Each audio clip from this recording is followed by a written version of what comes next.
Assalamualaikum warahmatullahi wabarakatuh. Apa kabar anak-anak? Ketemu lagi dengan Bu Fitri. Hari ini kita akan belajar tentang Isra Mi'raj Nabi Muhammad SAW. Belakang peristiwa Isra Mi'raj adalah yang pertama, duka mendalam yang dialami oleh Nabi Muhammad setelah meninggalnya Siti Khadijah dan pamannya Abu Thalib.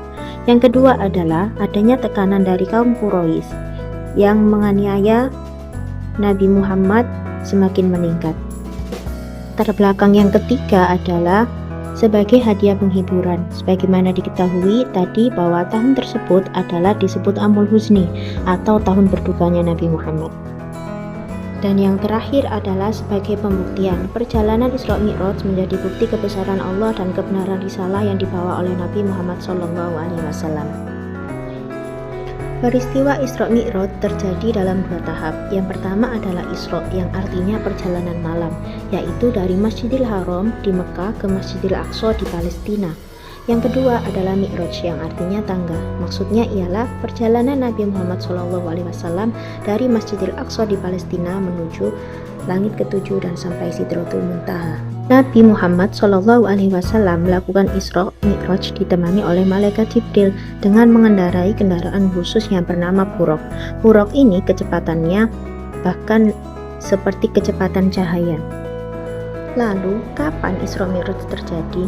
Isra Mi'raj ini terjadi pada malam 27 Rajab tahun 10 kenabian, yang merupakan salah satu momen penting dalam perjalanan spiritual Nabi Muhammad SAW.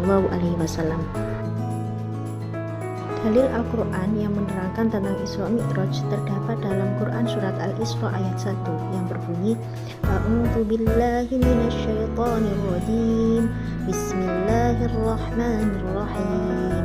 Subhanalladzi asra bi 'abdihi lailan minal masjidil harami ilal masjidil aqsa alladzi barakna hawlahu linuriyahu min ayatina innahu huwas sami'ul basir. Dari ayat ini mengajarkan kepada kita tentang besarnya kuasa Allah dan pentingnya momen bersejarah ini bagi pembuktian bahwa Nabi Muhammad adalah utusan Allah yang membawa risalah kenabian. Kronologi Isra Mi'raj. Sebelum tiba di Palestina, Nabi Muhammad diajak mengunjungi beberapa tempat penting seperti Madinah, Sajar Madian, Tufsina, dan Baitul Maqdis. Nabi juga mengimani sholat yang makmumnya adalah para nabi-nabi terdahulu. Nabi berjumpa dengan nabi-nabi terdahulu selama naik pada setiap lapisan langit. Langit pertama bertemu Nabi Adam alaihissalam, langit kedua bertemu Nabi Isa dan Nabi Yahya, langit ketiga bertemu Nabi Yusuf alaihissalam, langit keempat bertemu Nabi Idris alaihissalam, di langit kelima bertemu Nabi Harun alaihissalam, langit keenam bertemu Nabi Musa alaihissalam, dan langit ketujuh bertemu Nabi Ibrahim alaihissalam. Kemudian Nabi melanjutkan perjalanan hingga ke Sidratul Muntaha untuk menemui Allah Subhanahu wa Ta'ala. Setelah bertemu Allah Subhanahu wa Ta'ala di Sidratul Muntaha, Nabi mendapat perintah sholat sebanyak 50 kali. Namun ketika turun ke langit keenam, beliau bertemu Nabi Musa. Nabi Musa memberi saran agar Nabi Muhammad meminta keringanan jumlah waktu sholat.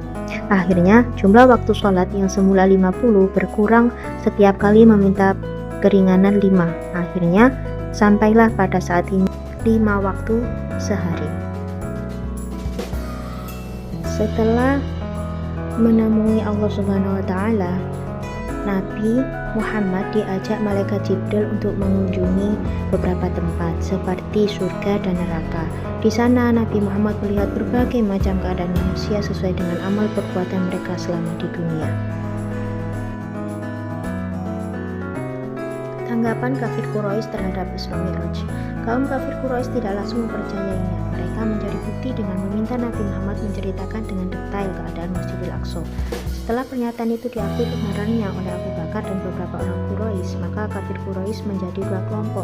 Kelompok yang pertama percaya dan tetap pada Islam, dan kelompok kedua memilih tidak percaya.